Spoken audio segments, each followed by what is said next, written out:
हाय बच्चों, कैसे हो। आज मैं आप लोगों के लिए क्लास लाया हूं जो कि हाई स्कूल और इंटरमीडिएट के स्टूडेंट के लिए बहुत ही बेनिफिट होने वाला है, क्योंकि ये आने वाले एग्जाम में, आने वाले बोर्ड के एग्जाम में ये पैराग्राफ पूछा जा सकता है। चलिए मैं सीधे अपने टॉपिक पे चलते हैं और देखते हैं क्या कहानी कहती है।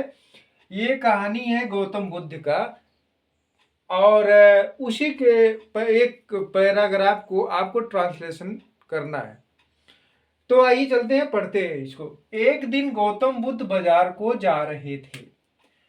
मैं ये इसको क्लास में पढ़ा चुका हूं। मैं देखिए, एक दिन गौतम बुद्ध बाजार को जा रहे थे। अब हमें क्या करना है, बोर्ड में इस तरह से अगर आपको पूछ लेगा तो आपको क्या करना है, इसी का ट्रांसलेशन करना है। और ट्रांसलेशन यदि आप अभी से अभ्यास करते रहेंगे तो आपको कुछ होने नहीं, 7 नंबर मिल जाएगा, 6-7 नंबर मिल जाएगा। एक दिन गौतम बुद्ध बाजार को जा रहे थे। One day Gautam Buddha was going to market. देखिए क्या इसका इंग्लिश हो जाएगा, ट्रांसलेशन हो जाएगा।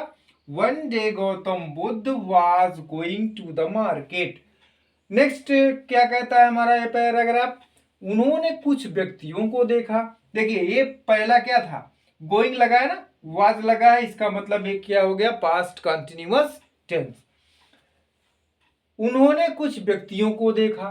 ही सा सम पीपुल। देखिए देखा, शा यहां पर क्या हो गया, सेकंड फॉर्म हो गया, इसका मतलब past indefinite tense.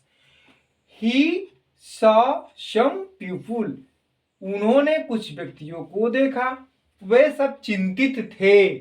They where all worried. वे सब चिंतित थे। दे वेयर ऑल वरीड। नेक्स्ट क्या कहता है, गौतम बुद्ध ने उनमें से एक व्यक्ति से पूछा। Gautam Buddha told one of them.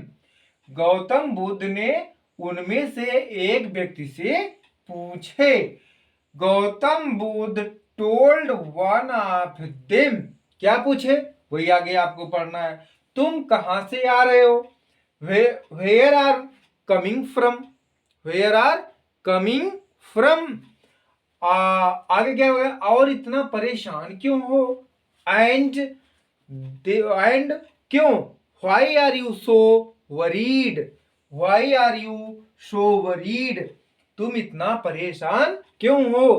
कहने का मतलब तुम कहां से आ रहे हो और इतना परेशान क्यों हो। तो क्या है इसकी translation, where are coming from and why are you so worried. Next क्या कहते हैं, उस व्यक्ति ने उत्तर दिया। The man replied. The man replied. उस व्यक्ति ने उत्तर दिया। क्या दिया, ओ शेख, ओ साधु, अरे साधु या ओ साधु, हम राजा के महल से आ रहे हैं। हम कहां से आ रहे हैं, राजा के महल से आ रहे हैं। We are coming the king's palace. King's palace, राजा का महल। कौन कह रहा है, वो व्यक्ति कह रहे हैं, वह व्यक्ति कह रहा है कि ओ शेख, ओ साधु या ओ महात्मा, ओ सज्जन, we are coming the king's palace. हम राजा के महल से आ रहे हैं। आगे क्या बताता है फिर, हम एक डाकू की शिकायत करने गए थे। वो और आगे बता रहा है कि हम एक डाकू की क्या करने गए थे, कंप्लेन, शिकायत करने गए थे। अब देखिए आगे फिर आपको बता रहा है, वी आर कमिंग फ्रॉम। ये हो गया, हम आ रहे हैं कहां से, we have gone to complain about a robber. कहने का मतलब हम किसका, एक डाकू के बारे में शिकायत करने गए थे। क्या करने गए थे, शिकायत। We have gone to complain about a robber. आगे अब क्या कहते हैं, यह सुनकर, हियरिंग दिस, यह सुनकर, हियरिंग दिस, बुद्ध ने कहा, गौतम बुद्ध शेड, गौतम बुद्ध ने कहा, गौतम बुद्ध शेड, क्या, मुझे उस डाकू के विषय में और अधिक बताओ। अभी यहाँ गौतम बुद्ध कुछ जानकारी चाहते हैं, वही यहाँ बताना चाह रहा है कि गौतम बुद्ध शेड, गौतम बुद्ध ने कहा, क्या कहा, I want to know more about robber, क्या कह रहे हैं कि उस डाकू के बारे में और बताइए।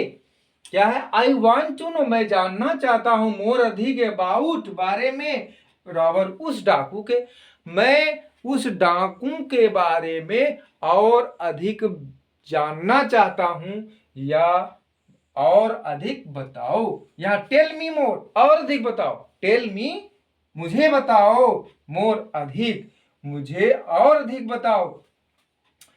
अब क्या कह रहा है, तब उस व्यक्ति ने कहा, then the man said, then the man said, क्या कहा, वह डाकू बहुत भयंकर है, वो क्या है, डाकू, that robber is very dangerous, वह डाकू कैसा है, बहुत ही भयंकर है, that robber is very dangerous, और क्या कहा, वह चीते से भी अधिक ताकतवर है, he is more powerful, he is more powerful than A leopard, leopard, कहने का मतलब वो चीते से भी अधिक क्या है, ताकतवर है।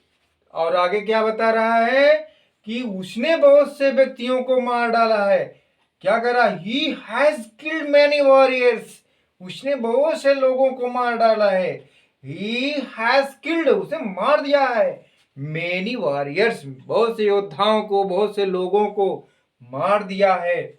आगे क्या कर, राजा की सेना भी उसका सामना नहीं कर सकती है।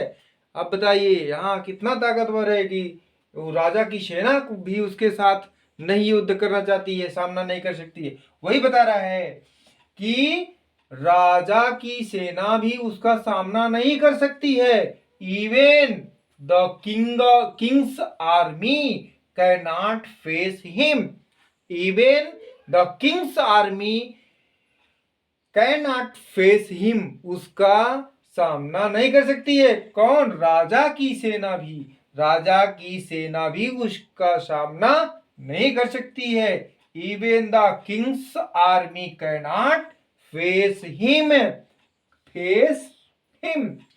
आ गया, उसका नाम अंगुलीमाल है। अब बताओ, अंगुलीमाल को आप लोग जानते होंगे, कितना बढ़िया कहानी है, वही बता रहा, उसका नाम अंगुलीमाल है, his name is Angulimal, Angulimal. यह सुनकर, हियरिंग दिस, अब ये देखिए, यह सुनकर, हियरिंग दिस, गौतम बुद्ध उस जंगल की ओर चल दिए। अब बताइए, ये सुनकर के गौतम बुद्ध जंगल की तरफ क्या किए, चल दिए। इसकी इंग्लिश क्या हो जाएगी, hearing this Gautam Buddha headed towards the forest, headed की तरफ, सामने की तरफ, द फॉरेस्ट जंगल, कहने का मतलब hearing this Gautam Buddha headed towards the forest. आगे क्या कह रहे हैं, जहां अंगुलीमाल रहता था, वेयर अंगुलीमाल लिव्ड, जहां अंगुलीमाल रहता था, कहने का मतलब hearing this Gautam Buddha headed towards the forest where Angulimala lived. इस तरह से ये आपका पैराग्राफ कंप्लीट हुआ। मैं आशा करता हूँ कि आप लोग इसको जरूर देखेंगे। कुछ भी पैराग्राफ ऐसे कहानी के तौर पर दे देता है और कोई अच्छी कहानी रहती है उसके बारे में आपको ट्रांसलेट करना पड़ता है। तो अभी से अभ्यास करेंगे तो शायद आप लोगों को 6-7 नंबर मिल जाएगा। और पूरा एक बार ब्लैक बोर्ड को देख लीजिएगा और थोड़ा छोटे में लिखे हैं तो थोड़ा सा जूम करके आप लोग देखिएगा। बाकी ठीक है। अब आज का क्लास यहीं पर मैं ओवर करता हूँ, और तब तक के लिए आप लोग पढ़ते रहिए। खूब ठंडी है और एग्ज़ाम के लिए आप लोग प्रिपेयर करते रहिए। Thank you very much.